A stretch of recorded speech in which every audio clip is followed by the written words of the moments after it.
হযরতে আব্দুল্লাহ ইবনে ওমর আয়াত পড়তেছিলেন, ইয়াউমা ইয়াকুমুন নাস ইয়াউমা ইয়াকুমুন নাসু লিরাব্বিল আলামিন।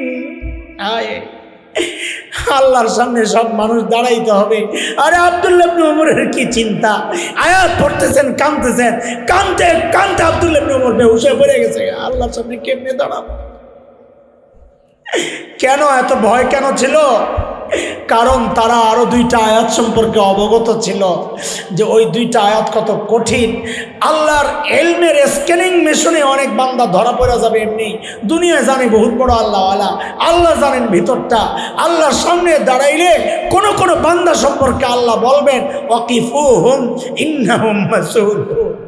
ওরে ধর, ওরে আটকা, ওরে জিজ্ঞেস করতে হবে, ওরে জিজ্ঞাসা ছাড়া ছাড়া যাবে না।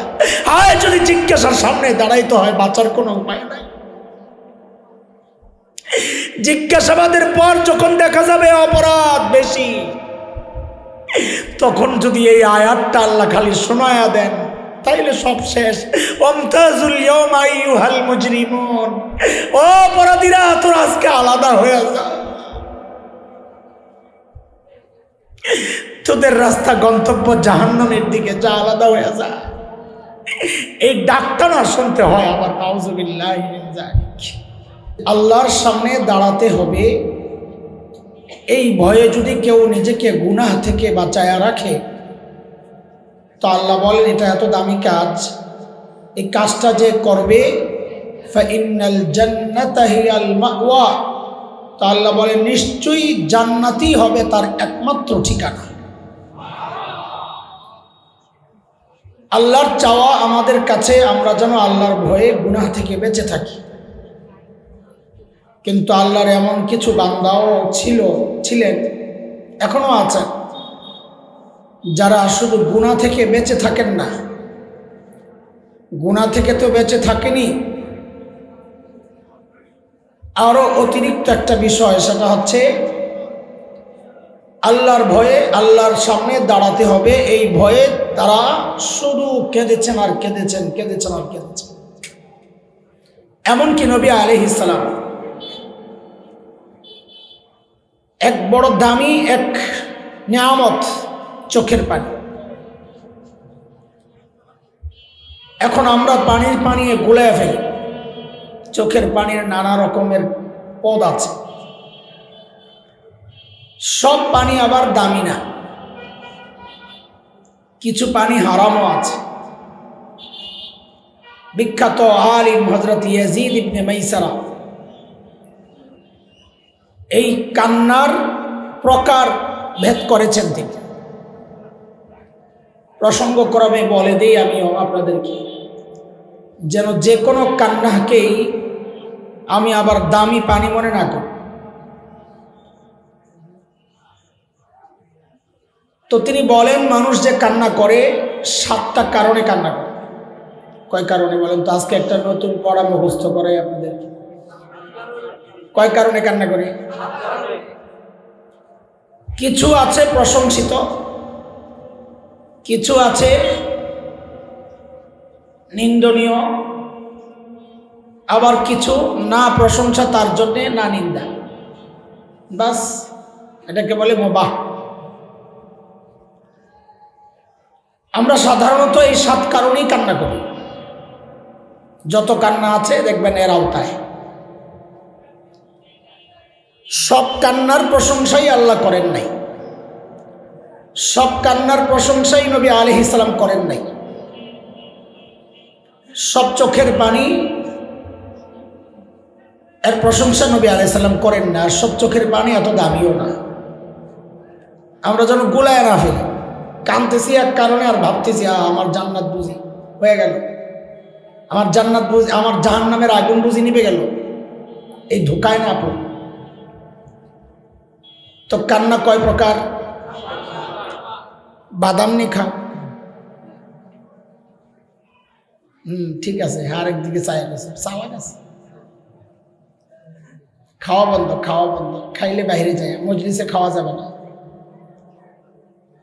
আমার খাইতে মনে চায় না তো তোর পেটও শুকাবে না বেটা, জালেম কোথাকার। চোখ বড় ভয়ঙ্কর জিনিস। আল আইনু হক, চোখ লাগে।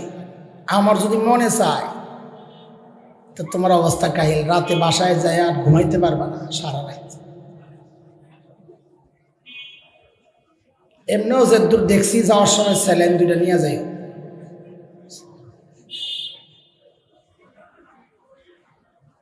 তো বলেন আপনারা চোখের পানি কয় প্রকার? এক নাম্বার আল বুকা মিনাল ফারহ, আনন্দে কেঁদে ফেলা। এই কান্নায় মানুষের নিয়ন্ত্রণ নাই। যে কান্নায় মানুষের নিয়ন্ত্রণ নাই ওই কান্নায় সওয়াবও নাই গুনাহও নাই। এমন কয়েকটা আছে, 4 রকম। সওয়াবও নাই, গুনাহও নাই। যেমন আনন্দে কেঁদে ফেলছে, একজনকে দেখছি নমিনেশন পাইয়া কান্না করে দিচ্ছে, জান্নাতের টিকিট পেয়ে গেছে।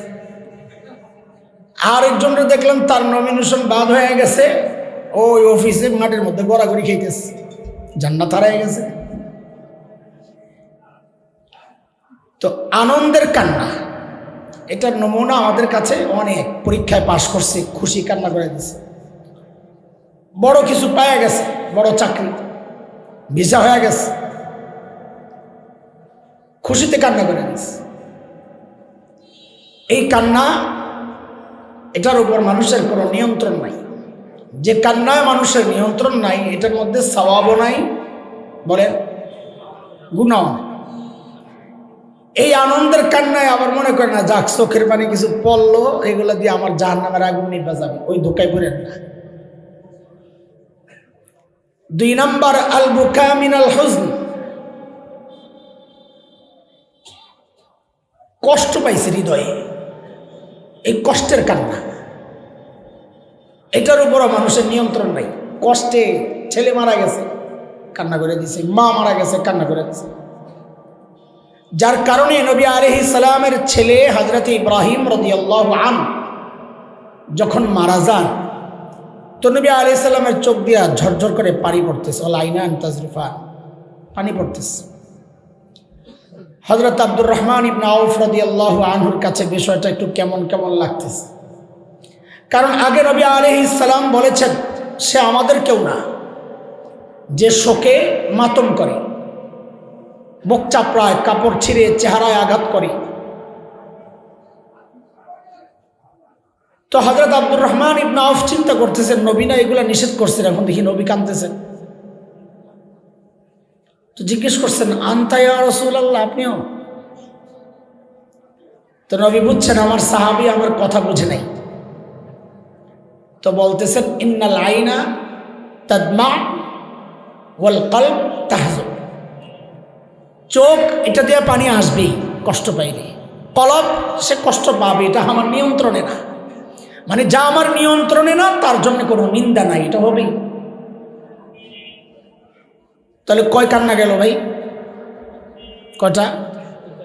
এক হলো, বলেন বলেন মুখস্থ করেন, আনন্দের কান্না। 2 নাম্বার কষ্টের কান্না। 3 নাম্বার আল বুকা মিনাল জাযা, ভয়ে কান্না করে দিচ্ছে। বাচ্চারা দেখেন না, পোকামাকড় দেখলে চিৎকার করে ওঠে, অনেকে ঘুমের মধ্যে ভয়ে চিৎকার করে ওঠে, এটা হচ্ছে ভয়ের কান্না। এই কান্নার উপরও মানুষের নিয়ন্ত্রণ নাই, ভয় পেয়ে গেছে কান্না করে দিচ্ছে। তো যেই কান্না ভয়ের কারণে, ওই কান্নায় না সওয়াব আছে না গুনাহ আছে। কয়টা গেল বলেন আবার? 1 নাম্বার কষ্টে, হ্যাঁ আনন্দের কান্না। 2 নাম্বার, 3 নাম্বার, 4 নাম্বার আল বুকা মিনাল ওয়াজি', ব্যথা পাইছে, ব্যথা, আঘাত, আঘাতে কোকড়ায় উঠছে একেবারে, চোখতে পানি বেরিয়ে গেছে, বড় হোক ছোট হোক, ব্যথা পাইলে অনেক সময় চোখে পানি এমনিও চলে আসে। হ্যাঁ, এই কান্নার উপরও মানুষের নিয়ন্ত্রণ নাই। যে কান্নায় নিয়ন্ত্রণ নাই সওয়াবও নাই। হ্যাঁ, এই ব্যথা সবর করলে ওই সবরের সওয়াব আছে, কিন্তু ব্যথার কারণে চোখের পানি আসছে সেটার সওয়াব নাই। ব্যথার কারণে গুনাহ মাফ হবে, এটা ব্যথার সাথে সম্পর্ক, চোখের পানির সাথে। কয়টা গেল? এই 4 প্রকার কান্নায় না সওয়াব আছে না গুনাহ আছে। এই 4টা আবার একটু বলে ফেলেন তো। 1 নাম্বার আনন্দের কান্না, 2 কষ্টের কান্না, 3 ভয়ের কান্না, 4 ব্যথার কান্না। ব্যথা একটা হলো ভেতরের ব্যথা, একটা হলো শরীরের ব্যথা, দুইটাই। 5 নাম্বার কান্না হচ্ছে যেটা হারাম, সেই কান্না হলো আল বুকা মিনার রিয়া, লোক দেখানো কান্না। এই লোক দেখানো কান্নার অনেক প্রকার ভেদ আছে। স্বার্থ উদ্ধারের জন্য কান্না করে, বহু মানুষ দেখছি স্বার্থের জন্য এমন কান্না, একবার আমি শেষ হয়ে যাব, স্বার্থ উদ্ধার হয়ে গেছে, কেটে বসছে।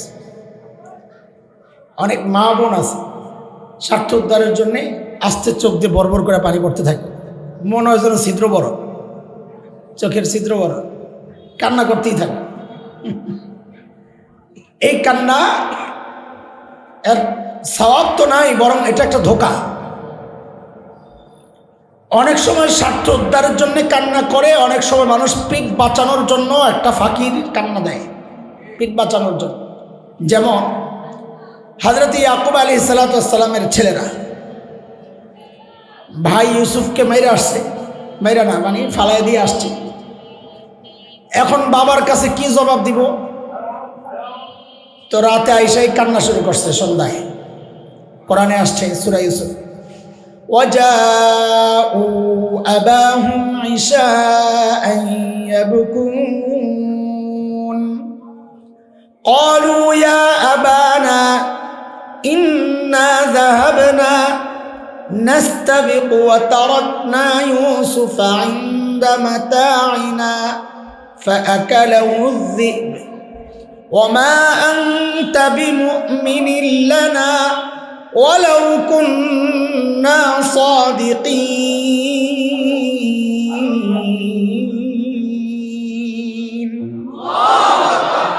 বিকালে আয়েশা এমন কান্না দিছে হযরত ইউসুফ আলাইহিস সালামের ভাইয়েরা, আব্বা আমরা একটু দৌড় প্রতিযোগিতায় অংশগ্রহণ করছিলাম, ওই যে কাপড় চোপড় রাইখা গেছিলাম বাইরে, ওই জায়গায় বসায় গেছিলাম, ছোট মানুষ কি প্রতিযোগিতা দিবে। তো আমরা ওই প্রতিযোগিতায় ব্যস্ত, এর মধ্যে বাগে আইসা বাইরে খেয়ালিস। আমরা জানি আপনি আমাকে বিশ্বাস করবেন না, যদিও আমরা সত্যবাদী। ওমা আনতা বিমুমিনিন লানা ওয়ালাউ কুন্না সাদিকিন, আগে আগে কাম সারে লইতাস। এই যে কান্না, এই কান্না হচ্ছে পিঠ বাঁচানোর কান্না, এটা ধোঁকা। এটা কি? এমন কান্নার অভাব নাই। শুনছি আমরা স্বার্থ উদ্ধারের জন্য অনেকে নাকি রুমালের মধ্যে কি লাগায়, আবার হ্যাঁ যায় বলে আমি আপনাদের এই একটা মোসা দেয়, মোসা দিলে ঝরঝর করে নাকি পানি পড়া শুরু হয়। মানুষ কাহারে আগে যা করছে করছে, এবার নতুন ছেড়া দে, যে কান্নাটা দিছে ও ভিতরে ভিতরে অনুতপ্ত, আসলে ধোঁকা, আসলে ধোঁকা। আহা, এই কান্না হারাম। এই চোখের পানি দেখায় কারো কাছ থেকে কিছু উদ্ধার করা, এই কান্না এটা ধোঁকা, এটা মুনাফিকি। এর মধ্যে সবচাইতে ভয়ঙ্কর রিয়া যেটা, বুজুর্গ সাজার কান্না, ভাব লয় ভাব। ভালো করে তাকাইলে দেখা যায় চোখে পানি নাই, পানি কিছু আছে নাকের মধ্যে, কিন্তু এমন ভাবে মুছা দেয় মনে হয় যেন কান্না করতে করতে অস্থির। আল্লাহু আকবার, নাক মুচ্ছা শেষ। লা হাওলা ওয়ালা কুওয়াতা ইল্লা বিল্লাহিল আলিয়্যিল আযীম। এটা ধোঁকা, এটা আরো ভয়ঙ্কর রিয়া, লোক দেখানো। এই কান্না এটা হারাম। কয় প্রকার গেল ভাই? জায়েজ কয় প্রকার? সওয়াবও নাই গুনাহও নাই, কয় প্রকার বলেন বলেন মুখস্থ। 1 নাম্বার আনন্দের কান্না, 2 নাম্বার কষ্টের কান্না, 3 নাম্বার ভয়ের কান্না, 4 নাম্বার 5 নাম্বার জায়েজ না হারাম। আর 2টা কান্না আছে, দুইটা প্রশংসিত কান্না, তবে দুইটার মর্যাদা এক না। একটা প্রশংসিত কিন্তু মর্যাদায় অতদূর বসতে পারে নাই, দুনিয়ায় কিছু লাভ হবে।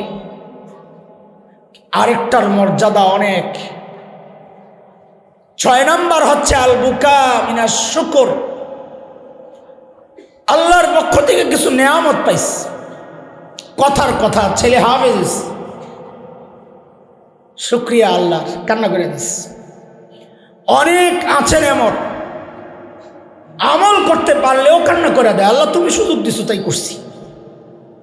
কিছুদিন আগে আমাদের মাদ্রাসায় আমরা একটা কুইজ ছাড়ছিলাম সিরাতুন নবী সাল্লাল্লাহু আলাইহি সাল্লাম বিষয়ক, সিরাত চর্চায় উৎসাহিত করার জন্য, সাথে খোলাফায়ে রাশেদাও ছিল।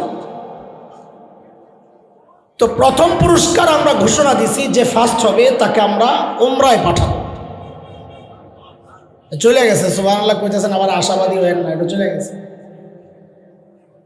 তো যেই মাওলানা ফার্স্ট হয়েছে তাকে যখন এই খবরটা দেওয়া হয়েছে যে আপনি ফার্স্ট হয়েছেন, সে খুশিতে কান্না করে দিচ্ছে। তিনি এখনও আছেন উমরায়, আমার আজকেও মেসেজ পাঠাইছেন। মসজিদে নববীতে কোরআনের সনদ নিছেন, নবী আলাইহিস সালাম পর্যন্ত এই মসজিদে বসে বসে পুরা কোরআন শোনাইছেন। নবী আলাইহিস সালাম জিবরাইল আলাইহিস সালামকে, আবার নবী আলাইহিস সালামকে কেউ শোনাইছেন। এইভাবে তার ওস্তাদও ওই নবী আলাইহিস সালাম পর্যন্ত সনদ। বলে হুজুর আজকে সনদটা কমপ্লিট হয়েছে, দোয়া করেন। আমি বলি যাক, এক উসিলায় তোমার কত কাজ হয়ে যাইতেছে। তো ওই যে আল্লাহর নেয়ামত পাইছে, আমলের একটা সুযোগ পাইছে, পায়া কান্না করে দিচ্ছে। নবী আলাইহিস সালাম মক্কা বিজয়ের সময় ঢুকতেছেন, চোখ দিয়া ঝরঝর করে পানি পড়তেছে। এটা শুকরিয়ার কান্না, নেয়ামত পাইছে, খুশি।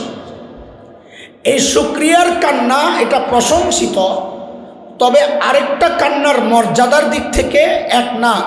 শুকরিয়ার কান্নার দ্বারা নেয়ামত বাড়ে, নেয়ামত বাড়ে, আল্লাহ ওই নেয়ামত তারা আরো বেশি বেশি দিবেন, যেহেতু বান্দা শুকরিয়া আদায় করেছে।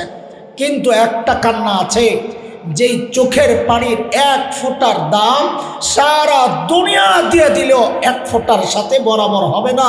ওই এক ফোঁটা চোখের পানি একজন মানুষের জাহান্নামের আগুনকে নিভাইয়া দেওয়ার জন্য যথেষ্ট। সেই কান্নাটার নাম হচ্ছে আল বুকা মিন খাশিয়াতিল্লাহ, আল্লাহর ভয়ে কান্না করা, আল্লাহর ভয়ে কান্না করা। এই নিয়ামত যার নাই, সে অনেক বড় সম্পদ থেকে বঞ্চিত। এখন তো হাসি তামাশার যুগ, যে যত বেশি হাসাইতে পারে, টেলিভিশনে নাকি প্রোগ্রাম হয় এমন, যে যত বেশি হাসাইতে পারে তার জন্য পুরস্কার। নাউযুবিল্লাহ। আল্লাহ বান্দার কাছে চান কি, বান্দা আল্লাহকে দিচ্ছে কি? কত দাম এই পানির? দুইটা হাদিস শোনাই আপনাদেরকে। এই পানির কত দাম? কোন পানি? যে পানি, যে কান্না আল্লাহর ভয়ে। কোনটা বলেন, কোনটা? 7 নম্বরটা হচ্ছে সবচাইতে দামি কান্না। যে কত দাম, নবী আলাইহিস সালাম বলেন, তুবা লিমান মালাকা লিসানাহু ওয়া ওয়াসিআহু বাইতুহু ওয়া বাকা আলা খাতিআতিহি। 3 শ্রেণীর মানুষকে নবী আলাইহিস সালাম সৌভাগ্যবান বলেছেন। কয় শ্রেণী বলেন? কয় শ্রেণী? হ্যাঁ, এই সময়ের জন্যে এই বিষয়গুলো খুব বেশি জরুরি। এই জন্য বিশেষ করে যুবকদের বেশি শোনা দরকার। 1 নম্বর হচ্ছে নবী আলাইহিস সালাম বলেন, মান মালাকা লিসানাহু, যার জবান তার নিয়ন্ত্রণে।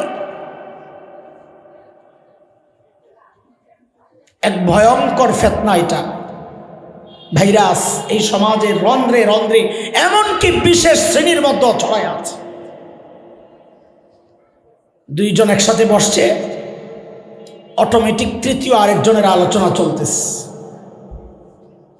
আরে যেই মাহফিলের স্টেজে বসে বসে এই গীবতের বিরুদ্ধে বলার কথা, দুর্ভাগ্য আমাদের এখন এই চেয়ারে বসে বসে এক আলেম আরেক আলেমের গীবত চর্চা করতেছে। এগুলা নিজেদের সমস্যা, আপনাদেরকে আর কি বলবো। সব শ্রেণীর এখন এক ভয়ঙ্কর সমস্যার নাম হচ্ছে গীবত। কার কি ইজ্জত গেল না গেল তাতে আমার কি আসে যায়? আমি কিছু একটা ফেসবুকে লিখতে পারলাম, কটা লাইক কমেন্টের ব্যবসা করলাম, আরেকজনের ইজ্জত শেষ করে দিলাম, কোনো পরোয়া নাই। আবার তাকে উৎসাহিত করার মতো মানুষের অভাব নাই। মাহফিলে বৈশা আমি তো একটা বয়ান দিয়ে দিলাম, এখানে শ্রোতা আছে হাজার রকমের, 10 জন কথাটা একেবারেই বাজে বলছি, তারপরেও 10 জন লোক পাওয়া যাবে ঠিক বলার মতো। মাহফিলের তো ঠিক এত ইজি হয়ে গেছে, বলে যে তোর খাইলাম বেটা সাবধান ফাজিল কথাকার, কয় ঠিক, কয় বুঝা কইছস তুই শয়তান, কয় ঠিক। বক্তা দেয় গালি, শ্রোতা কয় ঠিক। কি এক ঠিকের দুনিয়ায় বললাম আমরা। আর উনি ওই ঠিক মনে করছে পুরা অডিয়েন্স আমার পক্ষে। আরো বলতে থাকি, পক্ষে না বিপক্ষে, যখন এগুলা মিডিয়ায় আসে তখন বোঝা যায়। আমি ফেসবুক চালাই না, আপনাদেরকে বলি, কিন্তু ও যে যখন বিভিন্ন লিঙ্ক আমার মোবাইলে দেয় তখন ওই ওদের কাছে পাঠাই, দেখতো কি দিছে এটা, এই অবস্থা, আমাকে খুলে দে। তো ওই কমেন্টগুলো দেখি বসে বসে, আর কিচ্ছু কাম নেই, ওই শোনার সময় নেই। কমেন্ট কেস দুইটা পক্ষ হয়ে গেছে, কমেন্টের মধ্যে দুইটা পক্ষ হয়ে গেছে। এই এক পক্ষ বক্তাকে সাপোর্ট করতেছে, খুব ঠিক কথা কইছে হুজুর, এই হুজুর ঠিক আছে, এই হুজুর অনেস্ট মানুষ, আপনজনরেও ছাড়ে না, বাপেরও ছাড়ে না। হ্যাঁ ভাই মাশাআল্লাহ, এমন হুজুর দরকার। আরে হুজুর, আলেমের বদনাম করলে পাবলিক সবচেয়ে বেশি খুশি হয়, আপনি কি জানেন এটা? পাবলিক খুশি করার জন্য আমি এখানে বসছি, আলেমের বদনাম করে করে। আপনারা রাগ করেন না, আপনাদেরকে আমরা চিনি। প্রায় সব শ্রেণীর দিনদার মানুষ আলেমের সমালোচনা করলে যেই মজা পায়, অন্য কারো সমালোচনা করলে এত মজা পায় না। যে এতদিন পরে একটা সহি কথা শুনলাম যে নিজেদের লোক ছাড়ে না। তুমি আল্লামা আহমদ শফি শেষ করছো, আল্লামা বাবনগরীর শেষ করছো, তুমি কারে ছাড়ছো? নূর হোসেন কাসেমি রহমতুল্লাহ আলাই, তাকে তুমি জবে করছো। তুমি কাকে ছাড়ছো? কাউকেই ছাড়ো নাই। তুমি ওর বদনাম করো, ওর বদনাম করো, কাউরে ছাড়ো নাই। তো এই মানুষগুলো যাবে কার কাছে? কারো কাছে তো যাওয়া লাগবে। এই মানুষ তো আলেম থেকে বিচ্ছিন্ন হয়ে যাবে, এইভাবে চর্চা চলতে থাকবে। লা হাওলা ওয়ালা কুওয়াতা ইল্লা বিল্লাহ। এরে যুবক, তোদের পায়ে ধরি, পায়ে পায়ে পায়ে, আল্লাহর রাস্তে আলেমের বিরুদ্ধে কলম ধরিস না। আল্লাহর রাস্তে কেউ বললে সাপোর্ট করিস না, এরা যাইছে ইগনোর কর। বহু কিছু আছে, ফেসবুকে তো ছাড়তে বলি না, পারস অন্তত গুনাহ করিস না। নবী আলাইহিস সালাম বলেছেন, তুবা লিমান মালাকা লিসানা, যার জবান তার নিয়ন্ত্রণে, সে সৌভাগ্যবান। তুমি কি ভাবো তুমি একজনের বদনাম করতেছ আর তোমার প্রশংসা মানুষ করতেছে? এমনটা ভাবো? কেউ না কেউ তোমারও বদনাম করতেছে, তো লাভটা কি হলো? মাঝখান দিয়া যার বদনাম করছ তার গুনাহগুলা খাইতেছ। আরে গীবত করতে হয়, নিজের মায়ের গীবত কর, বাপের গীবত কর, মা বাবার গুনাহগুলা পরিষ্কার করে তাদেরকে জান্নাতি বানায়া দে। গীবত করলে কর, মায়ের কর, কার? তুমি অনেস্ট সাজো না, তোমার বাপের জিন্দিগিতে কোনো দোষ দেখো নাই, এত অনেস্টগিরি দেখাও, তোমার বাপের বদনাম লেখো না ফেসবুকে, তখন তোমার এই অনেস্টগিরি কই যায়? আরেক বেটার বাপরে ন্যাংটা করতে তোমার সুবিধা। ভাই সবাইকে বলি, এটা সবাইকে বলি, আল্লাহর রাস্তে জবান সামলান। বলে নবী তো জবান সামলাইতে কইছে, আমি জবান সামলাইছি, তাই লেহি কলম দিয়া, একই কথা। আজকে আমার মসজিদে জুমায় বলেছি, এক সরকারি কর্মকর্তা বলে, আল্লাহর কসম, আল্লাহর কসম, আমি ঘুষের টাকা দইরাও দেখি না, অথচ তার বাড়ি গাড়ি কিনে কয় টাকা বেতন পায়, কিন্তু হ্যাঁ কসম তো খাইতেছে, আল্লাহর কসম, হ্যাঁ ঘুষের টাকা দইরা দেখে না। পরে খবর লয়ে দেখা গেছে কি, অফিসের মধ্যে ড্রয়ারটা খুলে রাখে, যা দিবেন এনে দেন ড্রয়ারে। পরে তার যে পিএস আছে, ওর ডাইকা সবটি টাকা গড়ে ব্যাংকে জমা দিয়ে দেয়। হ্যাঁ ঘুষের টাকা কি করে না, হাত দিয়া ধরে না। দেখছেন নি চালাকি? তো তুমিও বলতেছো আমি মুখ সামলাইছি হুজুর, খালি ফেসবুকে একটু টিপ্পা টিপ্পা দিয়ে দিই, ওরে ওইটাও ওই মুখের কথাটাই প্রকাশ পাচ্ছে লেখার মাধ্যমে, একই কথা। গীবত জবানেও হইতে পারে, গীবত লেখায়ও হইতে পারে। আল্লাহর রাস্তে, আল্লাহর রাস্তে। আর আমাদের গীবতগুলো এখন আর গীবতের লেভেলে থাকে না, বিশ্বাস করেন বলছি, আমাদের গীবতগুলো এখন আর গীবতের লেভেলে থাকে না, এগুলো অপবাদের লেভেলে চলে যায়। খামাখাই দেখি লেখালেখি চলতেছে, খামাখাই। এমন বহু বিষয় আমাদের ব্যাপারে আসছে, শুনি দেই, ও জানিও না কিছু, আগামাতা কিচ্ছু জানি না। লা হাওলা ওয়ালা কুওয়াতা। আল্লাহ সবাইকে হেদায়েত দান করেন, আমিন। আল্লাহর হাবিব বলেন, তুবা লিমান মালাকা লিসানাহু ওয়া ওয়াসিআহু বাইতুহু। যার ঘর তার জন্য প্রশস্ত, সৌভাগ্যবান। এ ভাই, ঘর প্রশস্ত এই কথার মানে কি? মুহাদ্দিসরা অনেক ব্যাখ্যা করেছেন, ওই এত ব্যাখ্যার পেছনে ছুটার সময় নাই। সবচাইতে বেশি ব্যাখ্যা যেটা আসছে সেটা হচ্ছে যে প্রয়োজন ছাড়া ঘর থেকে বের হয় না, তার সে ঘরেই সময় দেয় বেশি। ঘর প্রশস্ত মানে সে ঘরেই সময় দেয় বেশি। আপনি খেয়াল করে দেখেন, এই সমাজে এটা আরেকটা ভয়ঙ্কর ভাইরাস, ঘরে সময় দিতে চায় না। বুড়া হোক জোয়ান হোক, বাহিরে আড্ডা দিতে বেশি ভালোবাসে। বলেন, রাত 12টা 1টা 2টায় ঘরে ফিরতেছে, কিরে ভাই বাড়িঘর নাই, বাহিরে আড্ডা দেওয়া মজা। আরে আপনারা তো ভালো মানুষ। আমরা এই একজন প্রত্যন্ত অঞ্চলে যখন প্রোগ্রামে যাই, রাতে যখন ফিরি 2টা 2:30 বাজে, অবাক লাগে। না, আমি চাই আর না, আমার একটু ডিস্টার্ব করা যাবে না। গ্রামে গঞ্জের যে হাটগুলো আছে, বাজারগুলো, 2-4টা চায়ের দোকান খোলা থাকে। পুঁজি কি? একটা টেলিভিশন। পুঁজি টেলিভিশন, সারা রাত চলতেছে। শ্রোতা কারা? বুইরা থুরথুরা বুড়ারা। থুরথুরা বুড়ারা হচ্ছে ওই গভীর হিন্দি সিনেমা দেখতেছে। কিরে বুড়া, তোমার বুড়ি নাই? বুড়ির লোকে শুয়ে শুয়ে পানসা মানে কি কম মজা? বুঝে না বুড়া, সেই অনুভূতি নষ্ট হয়ে গেছে, শয়তান ঢুকছে ভিতরে।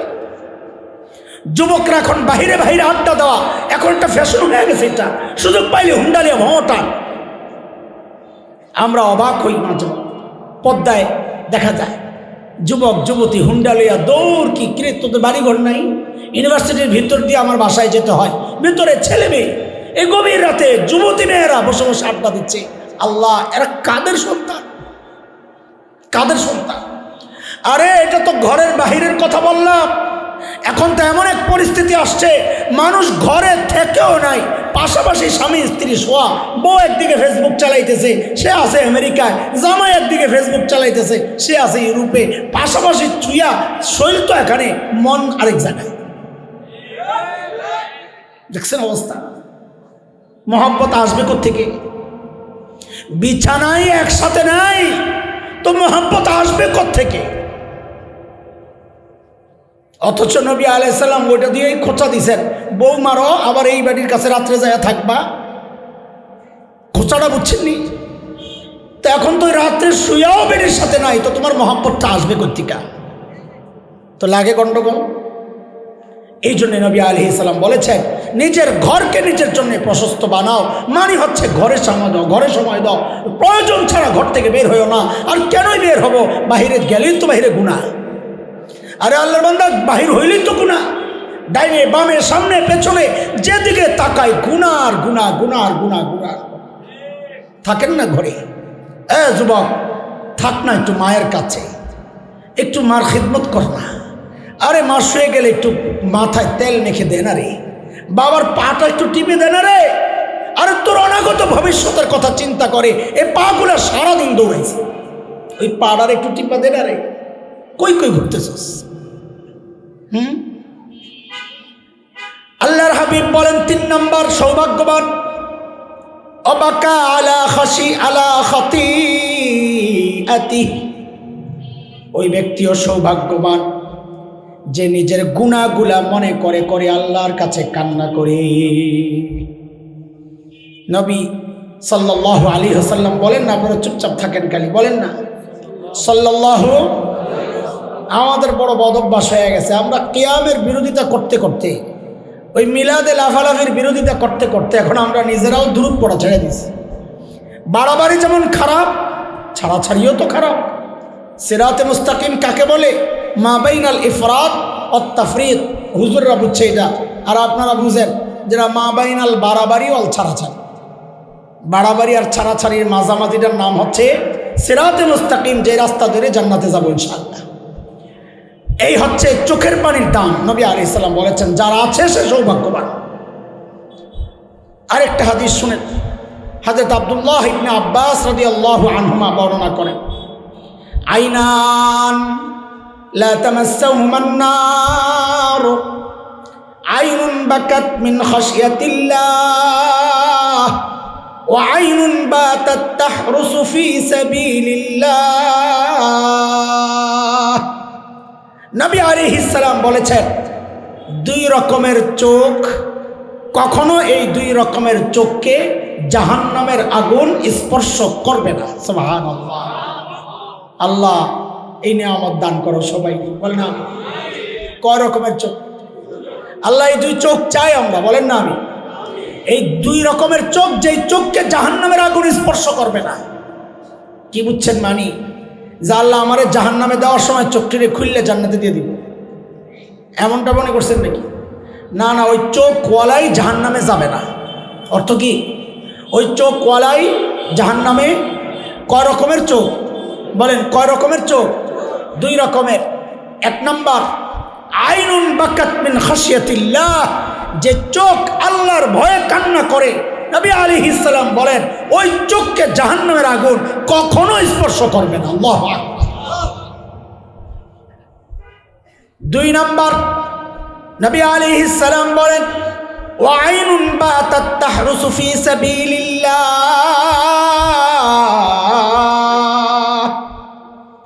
নবী আলাইহিস সালাম বলেন, যেই চোখ আল্লাহর রাস্তায় পাহারাদারি করার জন্য, যেই চোখ সজাগ থাকে, ঘুরতেছে আল্লাহর রাস্তায়, পাহারাদারি করছে সীমান্ত, অথবা নিজেদের আস্তানা, নিজেদের জায়গা পাহারাদারি করছে, আল্লাহর রাস্তায় যে চোখ সজাগ থাকে, নবী আলাইহিস সালাম বলেন, ওই চোখকে কোনোদিন জাহান্নামের আগুন স্পর্শ করবে না। তো যাই হোক, যেই কান্না নিয়ে আমাদের কথা চলছিল, সেই কান্না হচ্ছে আল্লাহর ভয়ে কান্না করা। নবী আলাইহিস সালাম থেকে, এমনকি আমি পিছনের দিকে আরো গেলে আরো যাবে, সময় কম, জিবরাইল আমিন সহ, মিকাইল সহ এমন কারো কোনো নজির নাই যে আল্লাহর ভয়ে কান্না করে না। আমি শুধু নবী আলাইহিস সালাম থেকে একটু দেখাই আপনাদেরকে। হযরতে হাফসা রাদিয়াল্লাহু আনহা, সাইয়্যিদনা ওমর রাদিয়াল্লাহু আনহুর মেয়ে, নবী আলাইহিস সালামের স্ত্রী, আমাদের মা হযরতে হাফসা বর্ণনা করেছেন এটা। নবী আলাইহিস সালাম হযরতে হাফসার ঘরে ছিলেন। হযরত হাফসা ছিলেন বাবার বাড়িতে, তার মানে নবী গেছেন শ্বশুর বাড়িতে, ওমর রাদিয়াল্লাহু তাআলার ঘরে। রাত হয়ে গেছে, তো নবী আলাইহিস সালাম থেকে যান। তো নবী আলাইহিস সালাম হযরত হাফসার ঘরেই থেকে গেলেন। রাতে ঘুমাইছেন। মুসলমান খেয়াল করেন, হযরত হাফসা বলেন, এক বালিশেই তো শোয়া, আমাদের মতো বালিশ ডাবল, দুই পাশে দুই কোল বালিশ, পায়ের নিচে আরেকটা, এমন শোয়া তো আর শোন নাই। বালিশ কয়টা? দুইজনের জন্য। এক বালিশে দুইজনে দুই মাথা দিয়ে রাখছেন। হযরত হাফসা বলেন, রাতে হঠাৎ আমার ঘুম ভেঙে যায়। কেন? দেখি আমার গালের নিচে ভিজা ভিজা লাগতেছে বালিশে। কিরে, পানি আসলো কোত্থেকে? শুয়াই হাতাইতেছি। হাত যাইতে যাইতে নবী আলাইহিস সালামের চেহারার নিচে দেখি, হায়, নবী আলাইহিস সালাম অঝোরে কাঁদতেছেন, চোখ দিয়ে পানি শুধু ভায়া ভায়া পড়তেছে। হযরত হাফসা বলে, আমি জিজ্ঞেস করলাম, ইয়া রাসূলুল্লাহ মা ইউবকিক, কেন কান্না করছেন, কারণ কি? তো নবী আলাইহিস সালাম বলেন, তোমার ভাই কি তেলাওয়াত করতেছে শোনো না। ওই সময়ে হযরত আব্দুল্লাহ ইবনে ওমর রাদিয়াল্লাহু আনহুমা, হযরত হাফসার ভাই, ঘরের আঙ্গিনায় রাতের নামাজ পড়তেছিলেন। নামাজে সূরা মুতাফফিফিন তেলাওয়াত করতেছিলেন। 10 নম্বর আয়াত যখন আসছে, কাল্লা ইন্নাহুম আর রাব্বিহিম ইয়াউমাইযিল লামাহজুবুন। বহু বান্দা আল্লাহর সাথে সাক্ষাৎ হবে না, মাঝখানে পর্দা থাকবে, হিজাব, পর্দা থাকবে, আল্লাহ দেখবে না। আরে নবী আলাইহিস সালাম এই আয়াত শুনতেছেন আর কাঁদতেছেন যে হায় কি হবে, কি হবে। সাহাবীদের মধ্যে এমন কেউ নাই যে আল্লাহর সামনে দাঁড়ানোর ভয়ে কান্না করেন নাই। আপনি একজন একজন করে দেখেন, অথচ আল্লাহর ভয়ে গুনাহ ছাড়া দেওয়াই ছিল যথেষ্ট। আল্লাহ তো তাই বলছেন, ও আম্মা মান খাফা মাকামা রাব্বিহি ওয়া নাহান নাফসা আনিল হাওয়া। কান্নার কথা নাই, আল্লাহর ভয়ে যে গুনাহ ছেড়ে দিবে, আল্লাহ বলেন তার একমাত্র ঠিকানা জান্নাত। জান্নাতে যাওয়ার জন্যে আল্লাহর ভয়ে গুনাহ ছেড়ে দেওয়াই ছিল যথেষ্ট। অথচ এই মানুষগুলা কতটা আগাইছে দেখেন। সাইয়েদনা আবু বকর সিদ্দিক রাদিয়াল্লাহু আনহু, আহা আবু বকর কি করেন নাই নবী আলাইহিস সালামের জন্য। আর নবী আলাইহিস সালাম আবু বকরকে যে স্বীকৃতিগুলো দিয়েছেন এগুলার কাউরে দেন নাই। মহাব্বতের ব্যাপার আসছে, এক সাহাবীকে নবী আলাইহিস সালাম যুদ্ধে যাওয়ার জন্য সেনাপতি নিয়োগ করছেন। অধীনস্থ যারা ছিলেন বাহিনীর মধ্যে সাইয়েদনা আবু বকরও আছেন, ওমরও আছেন, সিনিয়র প্রায় সব সাহাবী আছেন। খেয়াল করেন, সাহাবীর দিলের মধ্যে একটা বিষয় ঘুরতেছে কি, যে যেহেতু আমার অধীনস্থ এই সিনিয়র সাহাবীরা নিশ্চয়ই আল্লাহ রসুল আমারে সবচেয়ে ভালোবাসেন, ভিতরে ভিতরে একটা আশা আর কি খসখস করতেছে। শেষে কয় না নবীরে জিজ্ঞাসাই করি না, তাহলে তো আমার ক্লিয়ার হয়ে যায়। তো যায়া জিজ্ঞেস করছি, ইয়া রাসূলুল্লাহ, আপনার কাছে আপনার সবচেয়ে প্রিয় মানুষটাকে? মনে মনে তো বৈশা রয়েছে অপেক্ষায়, নবী তখন আমার নামেই কইব, নাহলে আমার সেনাপতি কি জন্য বানাইছে, বুঝছেন না বিষয়টা? তো নবী আলাইহিস সালামকে যখন জিজ্ঞেস করা হয়েছে সবচেয়ে প্রিয় কে আপনার কাছে, তো নবী আলাইহিস সালাম বলেন আয়েশা। কে? তো আপাতত একটা সান্ত্বনা নিয়েছেন, ও এটা তো নারী ক্যাটাগরি, পুরুষের তো এখনো রয়ে গেছে সিরিয়াল, ওইটার মধ্যে আমার নাম এক নম্বরে। তো জিজ্ঞেস করতেছি, ইয়া রাসূলুল্লাহ মিনার রিজাল, পুরুষের মধ্যে? তো নবী আলাইহিস সালাম বলেন আবুহা, আয়েশার বাবা আবু বকর। মনটা গেছে খারাপ হয়ে, আচ্ছা থাক, এক নম্বর ওই নেই, দুই নম্বর তো আসি, নাহলে আমার সেনাপতি কি জন্য বানাইছে। বলি ইয়া রাসূলুল্লাহ সুম্মা মান, এরপরে কে? তো নবী বলেন ওমর। সুম্মা মান, এরপরে কে? তো আরেকজনের নাম বলছেন। সাহাবী নিজেই বলতেছেন, আমি ডরে প্রশ্ন করা বন্ধ করে দিছি। কেন? বলে না জানি আমার নামটা সবার লাস্টে আয় কিনা, তার সে চুপ থাকি, মাঝামাঝি একটা থাকতে পারে, ওই আশা নিয়েই ঘুরতে থাকি। তা আল্লাহর নবীর সবচেয়ে প্রিয়দের একজন হযরতে সাইয়েদনা আবু বকর। এটা হচ্ছে স্বীকৃতির লেভেল, আখিরাতের স্বীকৃতি। নবী বলেছেন আবু বকর ফিল জান্নাহ, আবু বকর জান্নাতি। ইজ্জতের স্বীকৃতি নবী আলাইহিস সালাম ওই যে শেষ মসজিদে যেদিন গেছেন বুধবার জোহরের নামাজের সময়, হ্যাঁ শেষ তো গেছেন বৃহস্পতিবার মাগরিব পড়াইছেন, বৃহস্পতিবার মাগরিব পড়াইছেন সূরা আল মুরসালাত দিয়া। এর ওই শেষ বৃহস্পতি যেই সোমবার মারা গেছেন, এর 3 দিন আগের যে বৃহস্পতি, এর আগের দিন বুধবার বেশি অসুস্থ হয়ে গেছেন, গোসল করাইয়া দিছেন, 7 কুয়ার পানি আইনা গোসল করানো হয়েছে, একটু স্বস্তি পাইছেন, নামাজে গেছেন, জোহরের নামাজ পড়াইতে, খুতবা দিছেন সাহাবীদের সামনে, সর্বশেষ খুতবা এটা।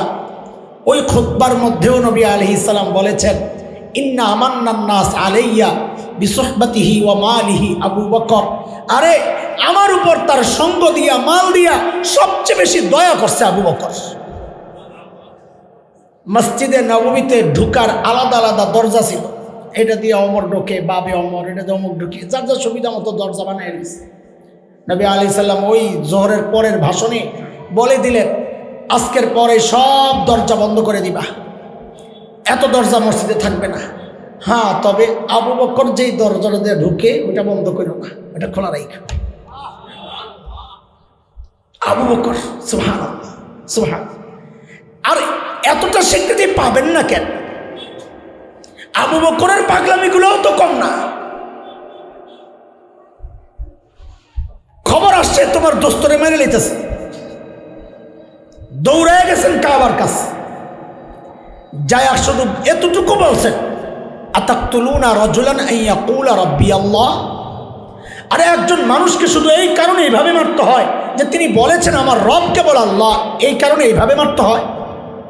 যেই না আবু বকর এই কথা বলছেন, এখন মায়ের রোগ চেঞ্জ হয়ে গেছে, সব যায় এখন আবু বকরের উপর হামলে পড়ছে। এইসা মায়ের দিছে আবু বকরকে, এমন মারা মারছে, চেহারা একদম ফুইলা কালো হইয়া সাইয়েদনা আবু বকর রক্তাক্ত হইয়া পড়ে গেছেন বেহুশ। এক ভয়ঙ্কর পান্ডা ছিল উতবাহ ইবনে রবিআ, কি নাম? এক উতবাহ ইবনে আবি ওয়াক্কাস ছিল। উতবাহ দুইটা খুব ভয়ঙ্কর ইতিহাসে, এক হচ্ছে উতবাহ ইবনে আবি ওয়াক্কাস, হযরত সাদ ইবনে আবি ওয়াক্কাস রাদিয়াল্লাহু তাআলা আনহুর ভাই, আপন ভাই। দেখেন দুই ভাই কত পার্থক্য। ওই উতবাহ ইবনে আবি ওয়াক্কাস সে হচ্ছে উহুদের মাঠে ওই যে নবী আলাইহিস সালামকে পাথর মারছিল, যে পাথরের আঘাতে নবী আলাইহিস সালাম ঠিক আঘাতটা ঠিক এই বরাবর লাগছিল, এই বরাবর ঠোঁট ফাইটা, এই যে বলে রাবাইয়া আল ইউমনা আস সুফলা, ঠিক মাঝখানের নিচের যে দুই দাঁত, ঠিক এই দুই দাঁতের ডান পাশের দাঁতটা, ঠিক মাঝখানের নিচের দুই দাঁত এর ঠিক ডান পাশের দাঁতটা, এটাকে বলে রাবাইয়া আল ইউমনা আস সুফলা। এই দাঁতটা ভেঙে গেল। ওই ব্যক্তির নাম ছিল উতবাহ ইবনে আবি ওয়াক্কাস। কিন্তু এই জায়গার উতবাহ এটা আরেক উতবাহ, এর নাম হলো উতবাহ ইবনে রবিআ। ইয়া মোটা ছিল, খুব ভারী মানুষ ছিল। সাইয়েদনা আবু বকর যখন পড়ে যায়, ওই ওই ওই ওই নরদম, কি বলবো তাকে, কোন শব্দে আমি বলবো, ঘৃণাটা কিভাবে বললে প্রকাশ পায়, ওই ভয়ঙ্কর শয়তান এই ভারী শরীর নিয়ে সাইয়েদনা আবু বকরের শরীর উপর উঠা, বুকের উপর উঠা লাফাইছে, শুধু লাফাইছে, জুতা পরা পা দিয়া আবু বকরের চেহারার মধ্যে আঘাত করেছে।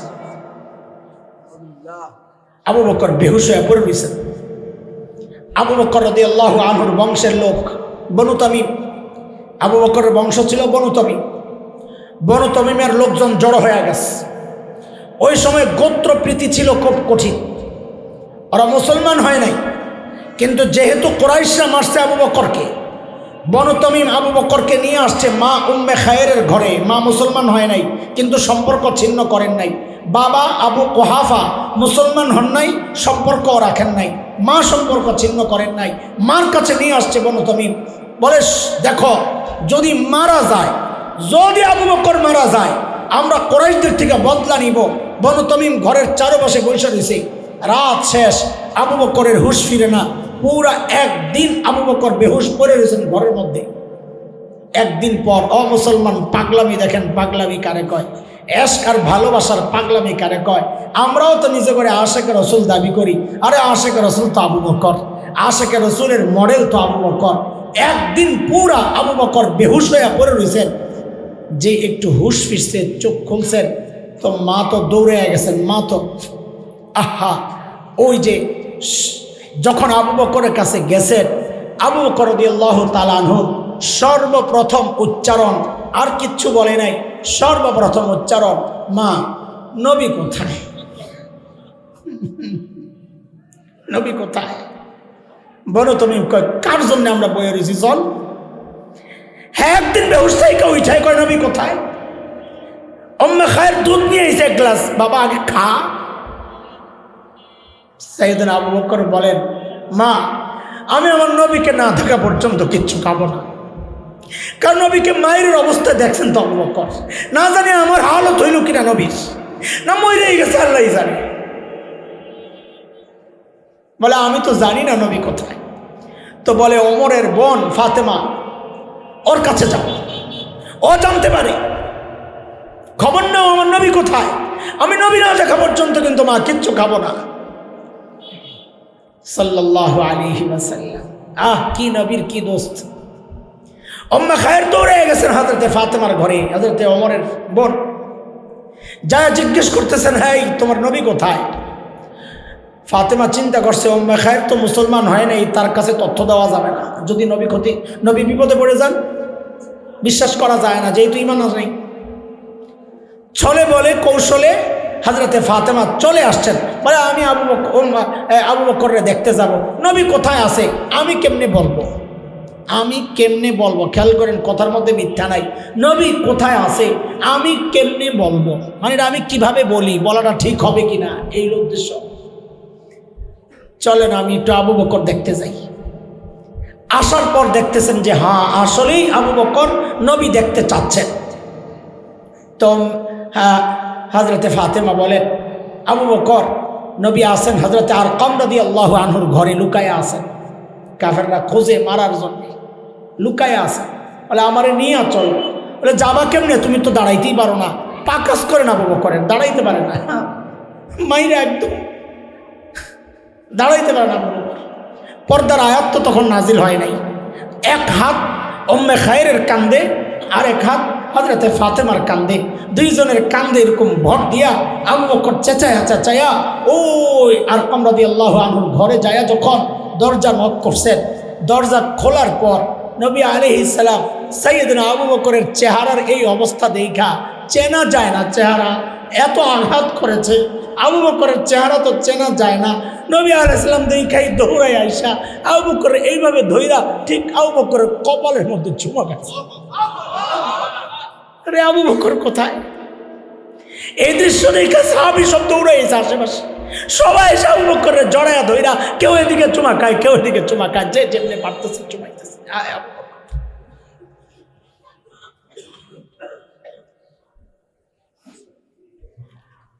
আরে আল্লাহ তো চাইছেন খালি গুনাহ থেকে বিরত থাকতে, জান্নাত দিয়ে দেব। অথচ আবু বকর জান্নাতের সুসংবাদও পেয়ে গেছেন, কিন্তু আল্লাহর ভয়ে কি করতেন, কি করতেন? আমরা নির্জন পাইলে, নির্জনতা পাইলেই করি গুনাহ, আমরা নির্জনতা পাইলেই করি গুনাহ। আর আবু বকর একা একা নির্জনে যায় যায় কাঁদতেন আর নিজের ধিক্কার দিয়া দিয়া বলতেন, ইয়াবনা আবি কুহাফা, এরে আবু কুহাফার বেটা, তুই মানুষ কেন হইছস? মানুষ কেন হইছস? এখন হিসাব কেমনি দিবি? গাছের পাতা দেখছেন তো কান্দা শুরু করছেন, ইয়ালাইতানি কুনতু ওয়ারাকা মিনাশ শাজারা তোদাত অতকাল।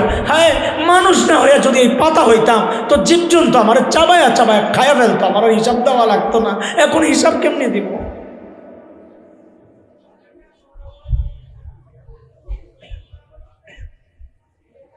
ওমর কত বড় মানুষ, হ্যাঁ, আরে ওমর কত বড় মানুষ। নবী আলাইহিস সালাম ওমরকে চায়া নিছেন আল্লাহর কাছ থেকে, আল্লাহ ওমর চাই, ওমর ওমর চায়া নিছেন, জান্নাতের সুসংবাদও দিছেন, ওমরু ফিল জান্নাহ বইলা জান্নাতে ওমরের বাড়িও দেখে আসছেন নবী আলাইহিস সালাম। অথচ সেই ওমর আল্লাহর সামনে দাঁড়ানোর ভয়ে কি করছেন শেষ মুহূর্ত পর্যন্ত? আবু লুলু মাজুসির ছেলে নিজের মনিবের বিরুদ্ধে, গোলাম ছিল, গোলাম মনিবের বিরুদ্ধে নালিশ করছিল ওমর রাদিয়াল্লাহু তাআলা আনহুর কাছে। বিচার মনিবের পক্ষে যায়, বেতন কম দেয় অভিযোগ করছে। কই ঠিকই তো আছে, এইটা কেন করল? হের পক্ষে বেতন বাড়ানোর সুপারিশ কেন করলো না? জিদ্দে খঞ্জর ধার করছে 1 সপ্তাহ, বিষ মাখাইছে, বিষ। ফজরের নামাজের সময় চাদর মুরু দিয়া যেন চেনা না যায়, লা ইউরাফ, এমনভাবে মুরু দিছে। যায়া ওই বিষাক্ত খঞ্জর দিয়ে যখন পেটের মধ্যে চালাইছে, হযরত ওমরের নাড়ি বুড়ি বের হয়ে গেছে, বেহুশ হয়ে পড়ে গেছে, শোয়া দিছে। একটু হুশ ফিরছে, দেখেন একটু হুশ ফিরছে, চোখ খুলছেন, ওজুর পানি চাইছেন। ওই অবস্থায় একজনের কাপড় দেখছেন টাকনুর নিচে, ওই অবস্থায় নিজের এই অবস্থা, তাও ডাক দিয়েছেন কাপড় ওঠা। দিনের ব্যাপারে কতটা সিরিয়াস ছিলেন তারা। এরপর কি করলেন সাইয়েদনা ওমর? একজনের কোলে ছিল মাথাটারে নিয়ে মসজিদে নববীর ফ্লোরে রাখছেন, ফ্লোরে রাখা গালটারে জমিনের সাথে এইভাবে ঘষতেছেন আর কাঁদতেছেন, ঘষতেছেন আর কাঁদতেছিলেন, আর বলতেছিলেন, ওয়াইলুল লাকা ইয়া ওমর ইল্লাম ইয়াগফির লাকা রাব্বুক, ওমর তোমার রব যদি তোমারে ক্ষমা না করে, ওমর তোমার জন্য ভয়ঙ্কর বিপদ কিন্তু অপেক্ষা করছে। জান্নাত পাওয়ার জন্য তো গুনাহ থেকে বিরত থাকাই যথেষ্ট ছিল। মর্যাদা এমনি বাড়ছে, আরে আল্লাহর নবীর সবচাইতে প্রিয় কে? কে বলছি? কার কথা বলছি? ভুলে গেছে। আম্মা জান আয়েশা। বলেন কে? আস্তে আস্তে। কে কে? আম্মা জান আয়েশা রাদিয়াল্লাহু আনহা, পরে আবু বকর 2 নম্বর। নামাজে দাঁড়াইছেন, আরে আম্মা জানের কথা শুনেন। জান্নাতে যাওয়ার ব্যাপারে কারো কোনো সংশয় আছে? কথা বলেন। আল্লাহ জাহান্নামী কাউকে নবীর সাথে মিলাইছেন? না। আউযুবিল্লাহ। আমার মা হযরতে ফাতেমা রাদিয়াল্লাহু তাআলা আনহার সাথে একটা রসিকতা করছিলেন, একটা বাস্তব রসিকতা। হযরত ফাতেমা রসিকতা করে মজা করেন, মা আমি কিন্তু আপনার চেয়ে শ্রেষ্ঠ। এটার অহংকার মনে করেন না, রসিকতা রসিকতা। ও কেমনি রে মা? কারণ আমি মুহাম্মদুর রাসূলুল্লাহর মেয়ে আর আপনি আবু বকরের মেয়ে, তো আমি শ্রেষ্ঠ। তা আম্মা জান হযরতে আয়েশা ছিলেন খুব বিচক্ষণ, খুব ব্রিলিয়ান্ট। আম্মা জান আস্তি করে জবাব দিয়ে দিচ্ছেন, হা হা তুমি শ্রেষ্ঠ, তবে এই দুনিয়ায় দুনিয়ায় জান্নাতে তুমি যাইবা আলীর হাত ধইরা, আর আমি যাবো মুহাম্মদ রাসূলুল্লাহর হাত ধইরা। কাজে জান্নাতে আম্মা জান যাবেন, এটা তো আম্মা জানেরও কথা, নবীও বলেছেন জান্নাতি মানুষ। নামাজে দাঁড়াইছেন, নামাজে, রাতের নামাজ তিলাওয়াত করতেছিলেন। وَبَدَا لَهُم مِّنَ اللَّهِ مَا لَمْ يَكُونُوا يَحْتَسِبُونَ। তিলাওয়াত করতেছেন আর কাঁদতেছেন, আগাইতে পারতেছেন। তিলাওয়াত করতেছেন আর কাঁদতেছেন, আগাইতে পারতেছেন না। কি আছে এই আয়াতে? আরে আম্মা জানের জন্য কি সমস্যা ছিল এই আয়াতে? আয়াতের অর্থ কি? হাসরের মাঠে আল্লাহর সামনে কারো কারো এমন পরিচয় প্রকাশ পাবে যেটা দুনিয়ায় সে কল্পনাও করে নাই। কি নোটিশ লই আইছ? আচ্ছা ঠিক আছে। হাসরের মাঠে এমন পরিচয় প্রকাশ পাবে দুনিয়ায় সে কল্পনাও করে নাই। আম্মা জান কাঁদতেছেন, কি মনে করে? যাহরে দুনিয়ায় তো আমার পরিচয় আমি নবী পত্নী, দুনিয়ায় তো পরিচয় নবীর স্ত্রী। আহারে হাসরের মাঠে গিয়ে না দেখি আমার পরিচয় পাল্টায় গেছে। আম্মা জান কাঁদতেছেন আর আমরা নিশ্চিন্ত বসে আছি। আরে দুনিয়ায় মানুষ জানে আমি হাজি, আল্লাহ না করুন হাসরের মাঠে পাজিদের সাথে উঠে গেছি। দুনিয়ায় মানুষ জানে মুত্তাকি, আল্লাহ না করুন হাসরের মাঠে গুনাহগারদের সাথে উঠে গেছি। আরে দুনিয়ায় তো মানুষ জানে আলেম আলেম, এমন না হয় যে হাসরের মাঠে জালেমদের সাথে।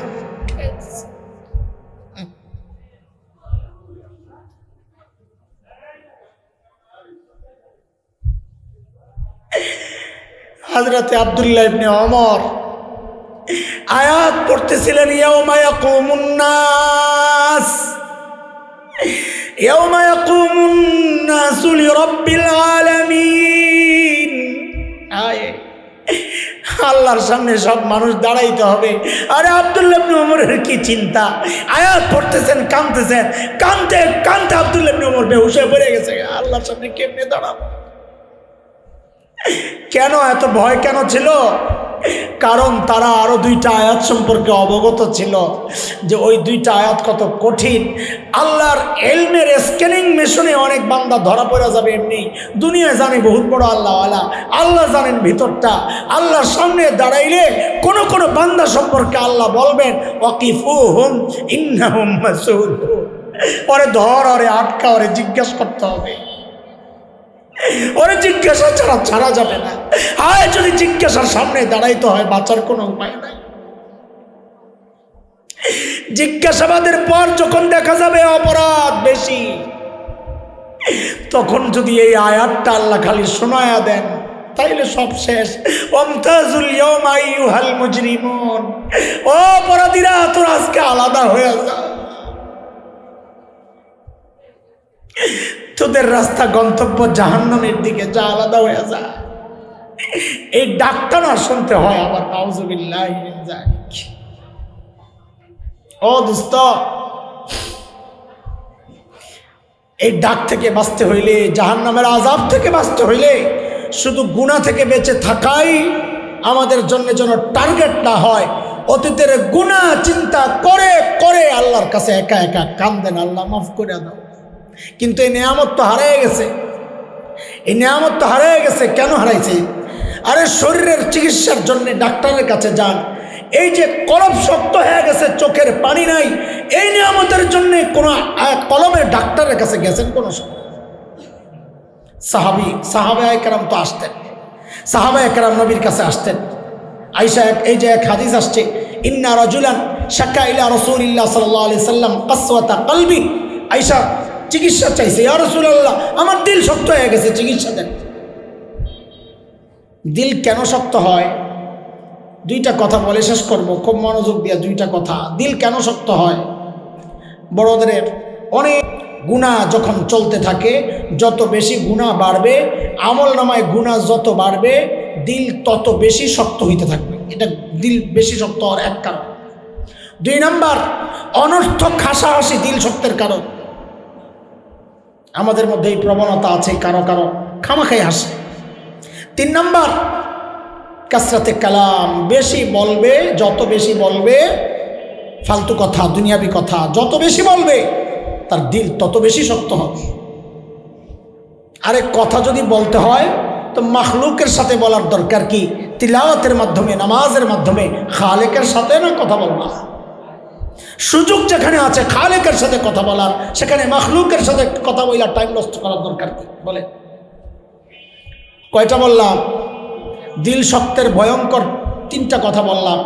এক হচ্ছে, বলেন, গুনাহ যত বেশি হবে, যত বেশি গুনাহ হবে তত বেশি দিল শক্ত হইতে থাকবে। 2 নাম্বার, বেশি বেশি হাসা। 3 নাম্বার, বেশি বেশি বলা। 4, বেশি বেশি খাওয়া, বেশি পেট ভরা থাকলেও দিল শক্ত হয়ে যায়। 5 নাম্বার, কেউ কেউ বলেছেন বেশি বেশি ঘুমও দিল শক্তের কারণ। বেশি বেশি ঘুম দিল শক্তের কারণ। চিকিৎসা কি? নববী চিকিৎসা, অনেক চিকিৎসা আছে, নবী আলাইহিস সালাম দিয়েছেন নানান জায়গায়। এক হাদিসের 2টা চিকিৎসা। আল্লাহ, আচ্ছা বিকল্প ব্যবস্থা তো নাই, আমি শেষ করে দিচ্ছি। এক হাদিসে 2টা চিকিৎসা আছে। নবী আলাইহিস সালাম বলেছেন, 1 নম্বর চিকিৎসা, ইমসাহ রাসাল ইয়াতীম, এতিমের মাথায় হাত বুলাইয়া দাও। এতিমের মাথায় যত বেশি হাত বুলাবো দিল তত বেশি নরম হবে ইনশাআল্লাহ তাআলা। 2 নম্বর নবী বলেন, ওয়াতিমিল মাসাকিন, মিসকিনরে খাওয়াও বেশি বেশি, তো মিসকিনরে খাওয়াইলেও দিল নরম হয়ে যায়। আমরা এই 2টা আমল করব, আর যে আমলে দিল শক্ত হয়ে যায় ওই আমল থেকে বিরত থাকবো ইনশাআল্লাহ তাআলা। আল্লাহ তাআলা আমাদের সবাই